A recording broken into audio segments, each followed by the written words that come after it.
Hey, welcome back. This is Jess Brown from RevampDesign. Thanks so much for tuning in, and we'll just dive right into another email critique. So this one, we're starting off with the subject line here. We've got, the little emoticon there, and then lights, camera, grow, master your video strategy. And then we've got a little bit of pre-header text, which is a little bit clunky there. The cool thing about this, the subject line is fairly clever. Using the spin on that commonly used phrase, the lights, camera, action, and then it throws in the value that the email is promoting. So that was catchy enough to grab my attention and also to lead me into the email because I wanted to know why or how they could show me how to master my video strategy. So I would give it a 5 out of 5 on the subject line for this one. All right, so let's talk about value for a moment. The HubSpot Academy is something that I go to frequently, so it's of high interest to me, and I love seeing the new courses that they're putting out.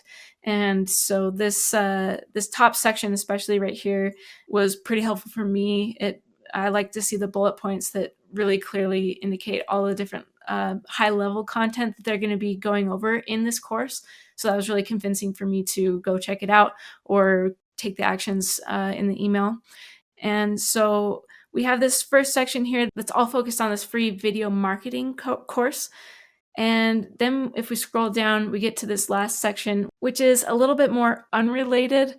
And so that's where it kind of started to lose me. This top section and this bottom section were really great to have in there as extra supplements to this topic, because we have the YouTube course and then up here is the 2019 video strategies. So they're all kind of related to video marketing, which was the whole point of this email, was the course, but it was all focused on video. So these middle two don't really share the same focus or the same, they don't seem related. So my instinct is to just take them out or replace them with two new sections that are more focused on video. Just make them related, and that would help a lot with grouping everything together and providing more value and possibly encouraging another click, since you already know that I'm interested in video because I've gone into your video-based email.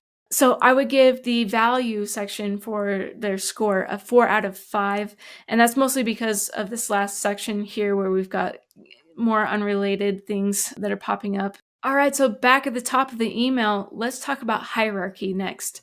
The main detriment to hierarchy that I've seen in this email was basically right up here in this top section. We don't hear a lot about minding the fold too much in web design in the recent years because people are a little bit more accustomed to scrolling.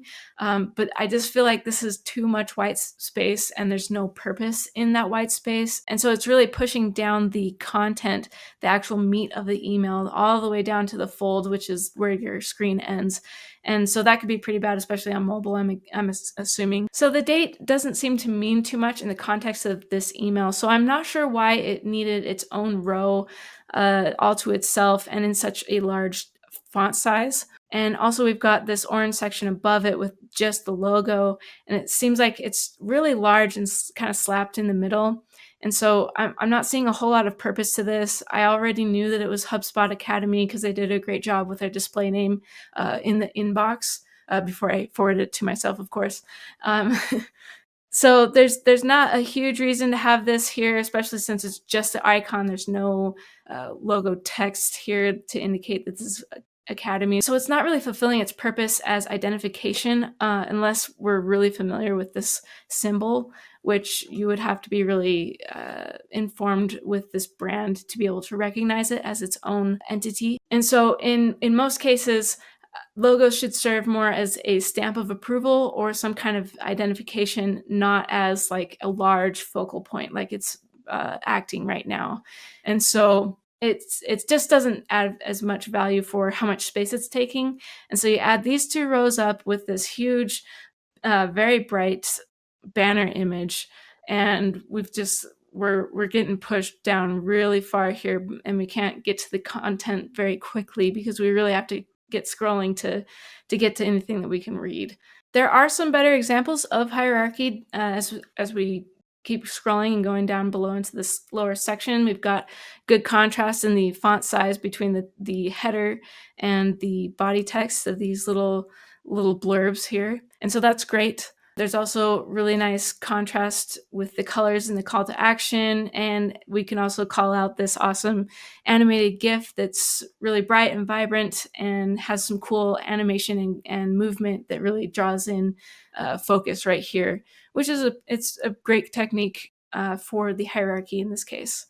So even though this hierarchy down here is doing a great job of leading your eye down throughout the rest of the email, I'm still only going to give it a 3 out of 5 for its total hierarchy score, because the email just doesn't seem as cohesive as it could be, especially with this top section just drawing way too much attention to elements that don't actually provide much purpose or usefulness. The calls to action in this email are pretty bright and stand out really well. They even capitalized on using this huge banner at the top by turning it into a link. So you can click on this and it'll go to their landing page, which is brilliant. That's definitely a good use of the space, especially if they're going to take up this much. It might as well do something for them. If you'll notice, the first 3 calls to actions, this one, this text link, and this button, they all are going to the same spot, which is excellent. Having a focused, driven point of your email is one way to really help get users to take that action, and it doesn't distract them from taking other minor actions. So back up to this large header image just really quick. My main critique here is that there's no indicator on the image that this is actually a link. So I actually didn't even know I could click on it until I was, tearing it down for this critique, and I saw that my cursor was changing. So that would be a really simple fix, especially since it has so much room to add design elements like either some kind of arrow here, or we could even add in the image of a button, just the shape of a button, and that would help me as the user identify it as a clickable section, and that would greatly improve the effectiveness of this.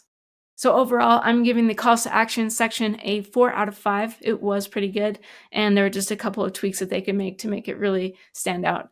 All right, our last section is urgency and relevancy, and honestly, the timing on this email was pretty great. I do appreciate the focus that there was on the year that it is. It's 2019, so we've seen this a couple of times in the text. And so that not only communicates to me that the email is relevant, but also that their course is relevant. It's pretty fresh, it's coming out brand new, and it's all about kind of that the trends in marketing that are focusing more on video, which is awesome. All in all, I think this is a well-timed email, and I think it's pretty relevant to me personally, and also just to the general timing of the email in context. And so I'm going to give it a 5 out of 5. That means that the entire score for this email is 21 out of 25, and that's pretty great.